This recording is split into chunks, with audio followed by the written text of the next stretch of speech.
Hello, hello, and welcome back to Violet Memoir.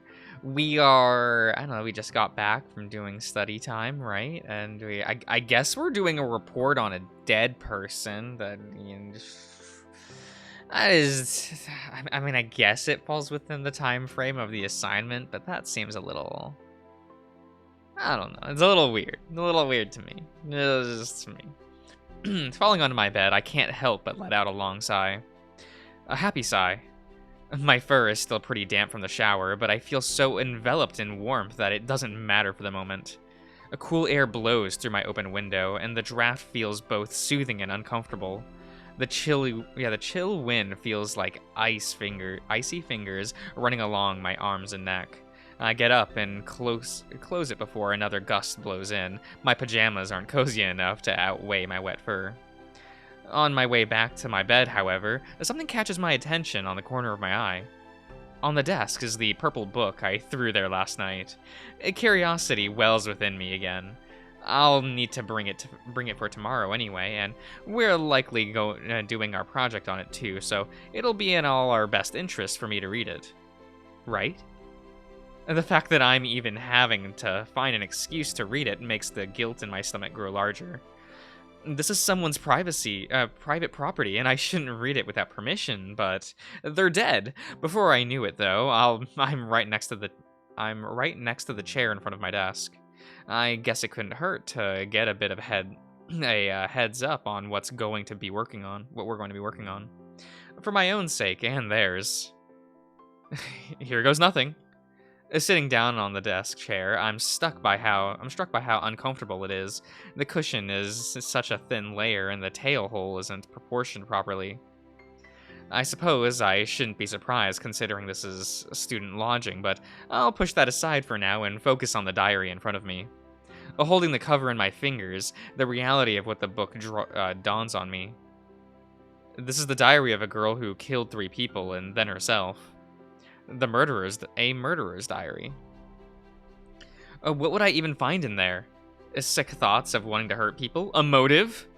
Maybe it'll be completely normal, honestly. That might actually be worse. I'm knocked out of my stupor by a text message on my phone. It's from Lily.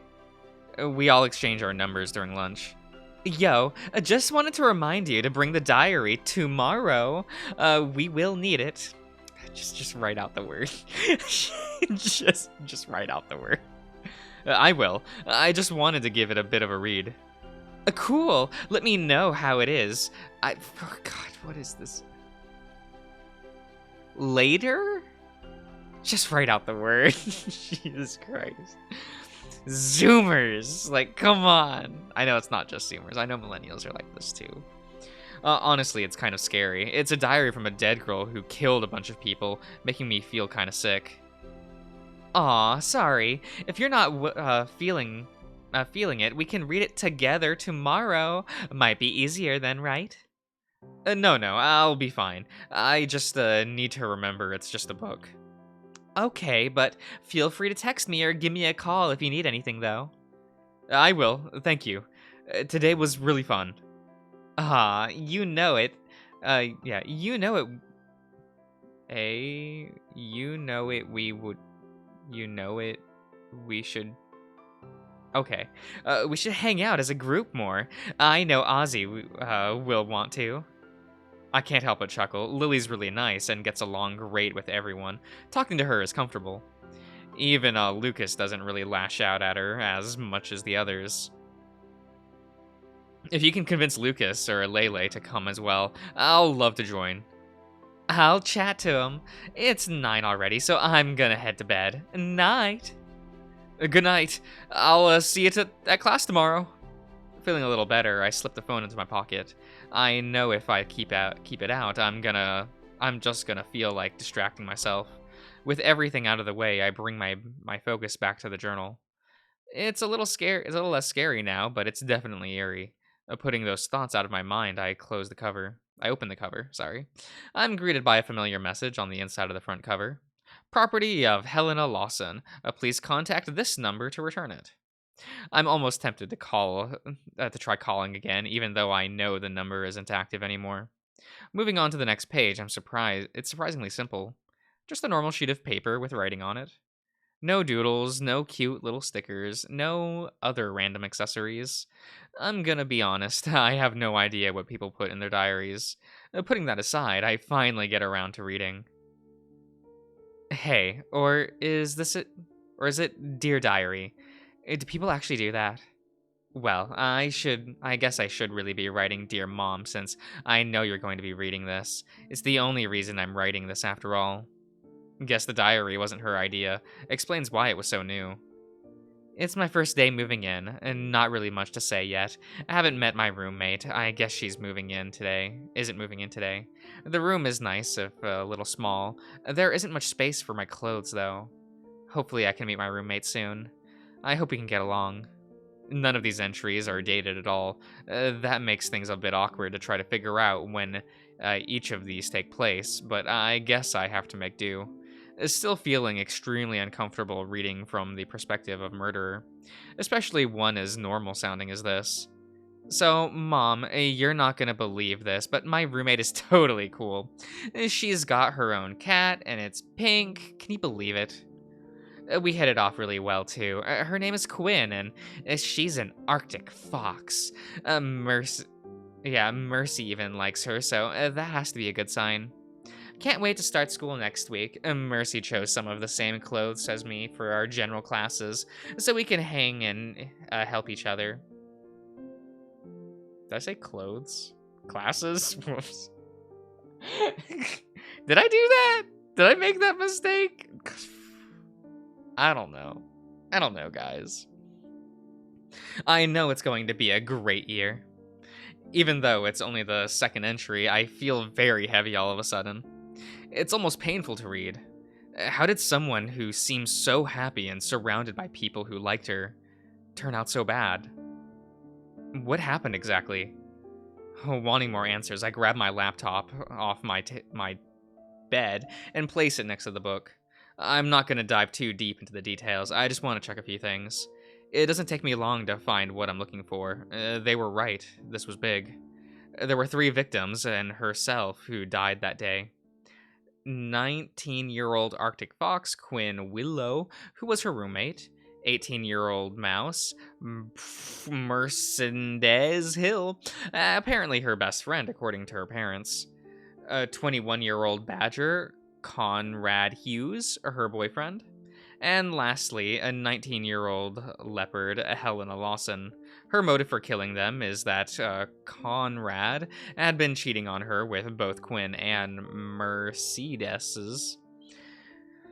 She flew in a rage and killed all of them. When police arrested Helena, she was apparently not responding to any kind of questioning, completely non-responsive. When placed in her cell for the night, she killed herself by clawing her own throat out. Still processing that information, I just sit back in my chair and stare at the ceiling. Did she really kill them for that? She seems so nice, though. I know I don't know her at all, but I just can't see her doing that. There is something there that does catch my attention. Conrad Hughes. I hadn't seen on an entry on him yet. Picking up the book, I read the rest of the entries of the page. Most are just about her buying books in preparation for class and going out with Quinn and Mercedes. Murmur. The next few pages are very familiar. Just her explaining how her day has been going, but only bits and pieces, just really worth noting. Since she's really enthusiastic about starting college, she's even taking 5 classes. Oh god. I mean, I know that's not super abnormal, but I only took 4 for my first semester. All her entries are addressed to her mother, too. They seem to have a pretty close relationship. No mention of a father yet, though. The final entry on the 5th page shows something worth noting, however. Mom, listen to this. Quinn is making me meet up with someone, and I have a pretty good idea what this is about. She was always mentioning how her management class is right next to the football field, and she's gotten a bit close with a lot of them. I think she's gonna set me up with a hottie. Don't worry, I'll keep you informed. Here in this diary where you can't sabotage it. He's gonna be a total hunk. I know it. So I'm not gonna let you be a prude. I'm guessing that that's Conrad. Oscar mentioned the guy who died was on the football team. I'm gonna call you tomorrow, too. I know there's some stuff we need to talk about. Of course, when you read this, that would have already happened, but it makes me feel better telling it to you here. It feels safer. That's rather ominous. When I turn the page, however, I find something wrong. Or more accurately, I find something missing. There's a, jagged bit of paper in the crease, and I can see the next page is missing. That's strange. What about the rest of the book? To an even bigger shock, the remainder of the book is littered with missing pages. Despite having half of the book remaining, the writing just ends, and the page afterwards is ripped out. However, her final entry was gone. Flipping to the end, I can't find any other writing until the final page. At the bottom of the page is, Helena's handwriting. Some things are too painful to remember. The ink on the page is smudged. I can only guess from her crying while writing. The little dots of stains across the whole page back up that theory. There's something strange about it, but I can't put my finger on it exactly. I close the book, the weight of everything a bit too much right now.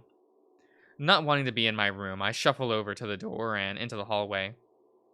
The air is much cooler here. Looking towards the end, the window is open. The night air blowing against my face is a welcome moment of respite. Respite.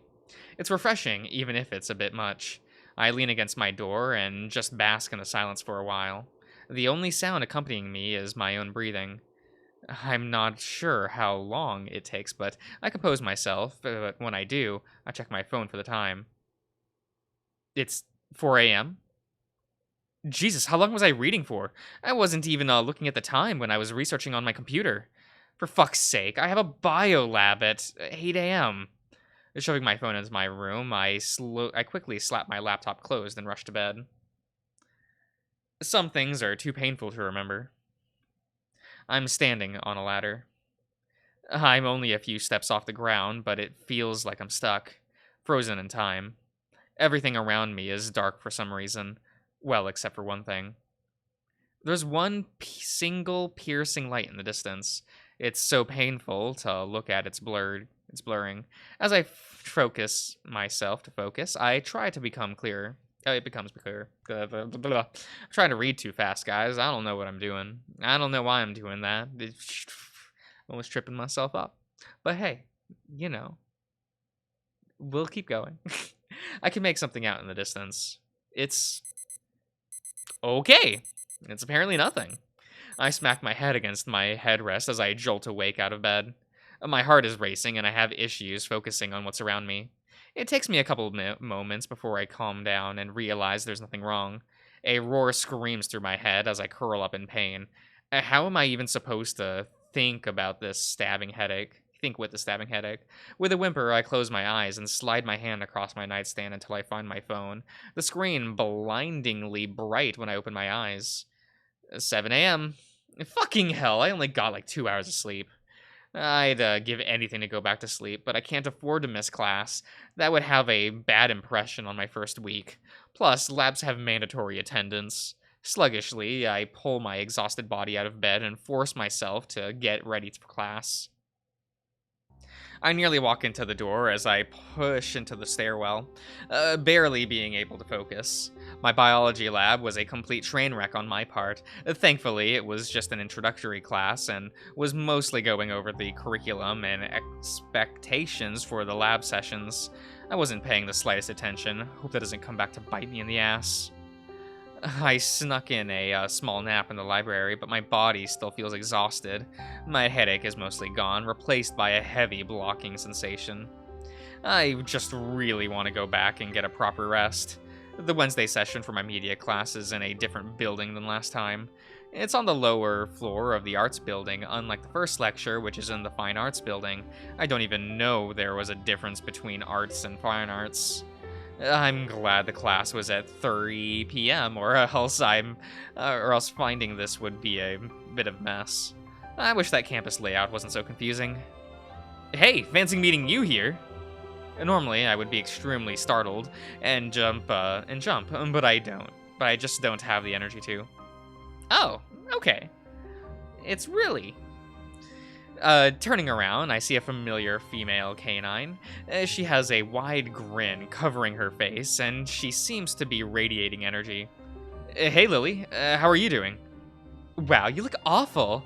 Are you okay?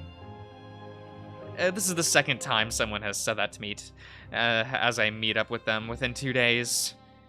That doesn't answer my question. I'm fine.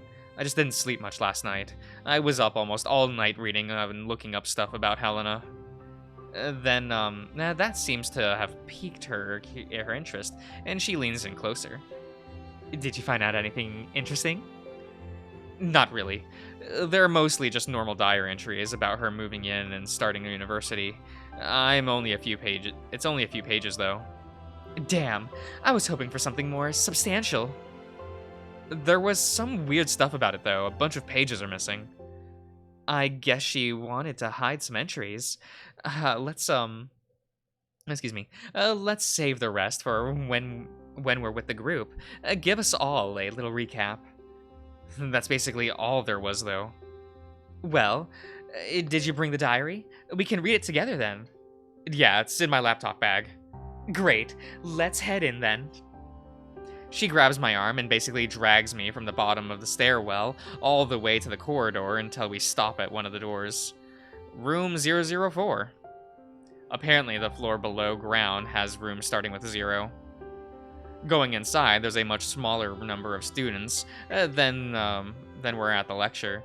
Noticing my confusion, Lily clears it up pretty fast. Oh, that's actually multiple different second classes. They're run by assistant professors, not Professor Mirko. He only does Monday lectures, even though he's our professor. Why are there multiple different classes? Since these are more practical-based classes, more one-on-one attention is needed, and that isn't really possible in a class of 250. Oh, that makes sense. So they're splitting it into one on each of the days, each a class of 50. If you get the Monday one, you get the practical before the main lecture. It's really awkward. That makes sense. I guess I didn't really think about it that much. Though, to be fair, it's hard to think at all today, yes. Sitting at the table furthest from the front is Lele, Oscar, and Lucas. Despite sitting at the same table, they're definitely not sitting together. It's a large square table, like the rest in the classroom, each of them sitting on different sides, the final side being pressed against the wall. It almost feels like they're avoiding each other. I thought we were on pretty decent terms after yesterday's lunch. Then again, Lele was always distant, and Lucas wasn't really comfortable with either of those two. Oscar is looking at us as we approach, definitely much more chipper. Hey, welcome to the party! If these were the college parties I was promised, I'll be very disappointed. They laugh together, quite loudly. Thankfully, the room is filled with students chatting as it isn't particularly attention-grabbing. Lele seems to be looking at me, a concerned look covering his face. Not enough sleep. Is that obvious? You have no idea. How much? 2-ish hours. Fucking hell, kid. What are you doing? I was up all night reading the diary and was doing some research. I thought it might help. He gives me a deep sigh but he doesn't seem upset, just concerned. Jesus, please try to get some more sleep. Never! You look like you're about to fall and eat shit again. Lucas doesn't have as pronounced a reaction as Lele, but he still looks interested in our conversation, or maybe he's just trying to distract himself. I didn't notice it until now, but Lucas looks pretty bad too. A familiar bad look. It's the same one from the first lecture. What time did you go to sleep? Around 5 a.m. His ears flick at that, and he raises an eyebrow, not giving away an ounce of what he's thinking. Lele, on the other hand, runs his hands on a runs a hand across his face. All right. Okay, I will end the part here, everyone, so I will see you around.